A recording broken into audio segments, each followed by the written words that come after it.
Boxing can be a cruel and unusual sport in more ways than one, from fighters risking their lives to blatant wrong decisions. But today we will be talking about a different robbery.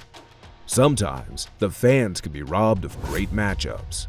One of the most recent ones that seems it may not come to fruition is the war between Saul Canelo Alvarez and the Mexican monster David Benavidez. As Canelo demands $200 million and David moves up in weight, it seems like the scrap may not happen. But what if? What if these two warriors dared to step into the squared circle together? How would it play out?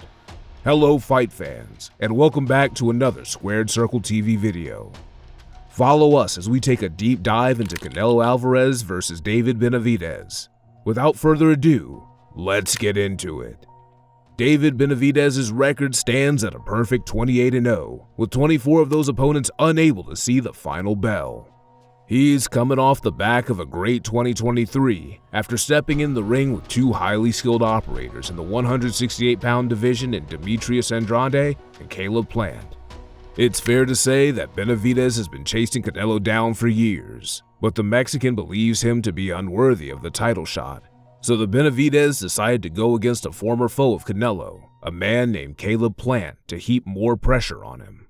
David and Caleb had heated words exchanged in every press conference and took jabs at each other in every interview that was done.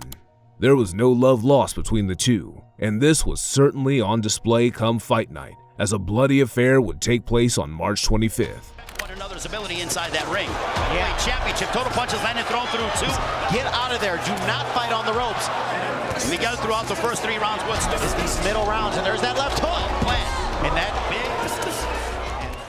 Plant got off to a strong start, utilizing the large ring to stay out of danger and lash out with quick jabs and combinations. In the early rounds, Benavidez was more offensively passive than his usual style. The patient approach worked out, however, as Benavidez slowly chipped away at Plant before fully taking over the fight, starting with a big flurry that hurt Plant in round 8. Well, Benavidez has Plant literally right on top of him. Plant looking to go to work, a sweeping left hook by Benavidez. Once Benavidez took over the fight, he didn't look back, piling up round after round and forcing Plant to be almost totally defensive, leading to the final punch stats that saw him land 210 shots to just 91 for Plant. Benavidez's hand would be raised by the end of the night, winning by unanimous decision. Monster David Benavidez! And even though he wasn't able to stop him, unlike Canelo, the fans and boxing experts grew more and more hungry for the Mexican showdown due to such a dominant performance.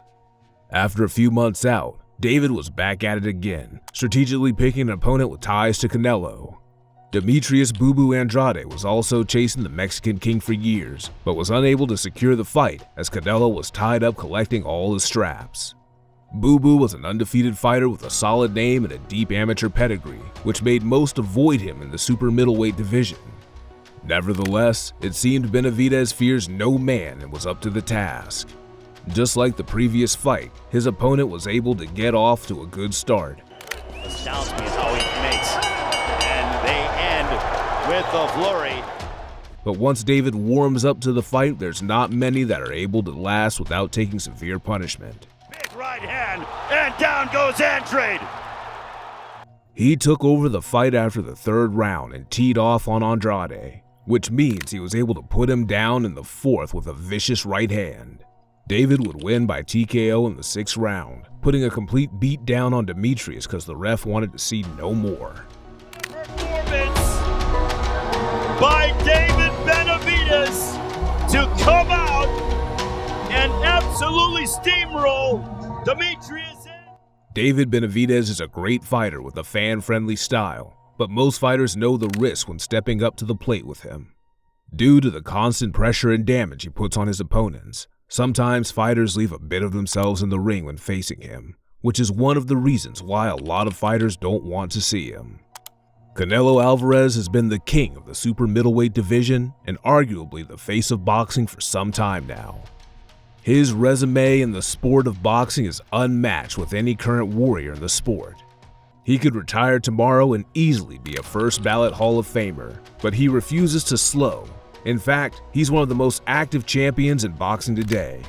It was on September 30th, 2023, when Canelo decided to bring up the then undisputed super welterweight Jermell Charlo from his weight to challenge him for all his marbles at 168 pounds. Introducing Jermell Iron Man Charlo. Introducing Canelo Alvarez. This was a tough ask for Jermell, as he had never fought at that weight before, and he would be stepping in with the king of the division. Ultimately, it was an opportunity Jermell couldn't turn down, but it's fair to say his performance left a lot to be desired. Alvarez was in control of the fight from the start, pressing Charlo against the ropes and unleashing body shots on the American. The 33-year-old Alvarez scored the only knockdown of the fight in the 7th round with an overhand right and uppercut. This shook Charlo down to his boots and forced him to take the knee. It was just the second time in his career Charlo had been knocked down, but he was quick to get back to his feet. Alvarez continued to dominate, and while failing to get the knockout, he still strolled to a unanimous decision win. And 15 to go. Both undisputed. And another right hand, a left hook. And Canelo cap off all 12 rounds. Canelo's most recent bout was against a fellow countryman, Jaime Munguia, in an all-out Mexican brawl. Jaime brought the pressure in the fight, but Canelo's experience would shine through as he was able to catch most of the shots on the gloves and return better quality shots of his own. Canelo decked Munguia with a brilliant right uppercut in round 4. The challenger had boxed very well up to that point, but he was guilty of leaving gaps, and a sharpshooter like Canelo doesn't need a second invitation. In that moment, the fight turned, and the champ was largely dominant thereafter.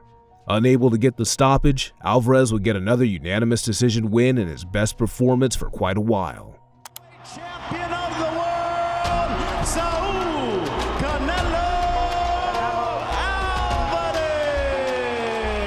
Alvarez. Many fans and critics questioned whether the veteran is slowing down and needs to retire, but he proved the doubters wrong once more. It's no doubt if Canelo and Benavidez went to war, it would be an outstanding spectacle. But will they ever get it on? Only time will tell.